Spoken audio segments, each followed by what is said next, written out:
এক জঙ্গলের ধারে বাস করত এক মানব সিংহ, নাম ছিল রুদ্র।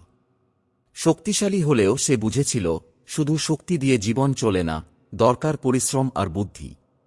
তাই সে একটি ছোট খাবারের দোকান খোলার সিদ্ধান্ত নিল। প্রথম দিকে কেউ তার দোকানে আসত না, অনেকেই ভয় পেত তাকে দেখে। কিন্তু রুদ্র হাল ছাড়েনি। প্রতিদিন ভোরে উঠে সে তাজা সবজি আর ফল দিয়ে সুস্বাদু খাবার বানাত। ধীরে ধীরে তার খাবারের গন্ধ চারদিকে ছড়িয়ে পড়ল। একদিন এক পথিক এসে তার খাবার খেয়ে খুব প্রশংসা করল। তারপর খবর ছড়িয়ে গেল, রুদ্রের দোকানের খাবার নাকি খুবই সুস্বাদু। ধীরে ধীরে অনেক মানুষ তার দোকানে আসতে শুরু করল। রুদ্র বুঝল, পরিশ্রম আর ধৈর্য থাকলে যে কোনো স্বপ্ন সত্যি করা যায়।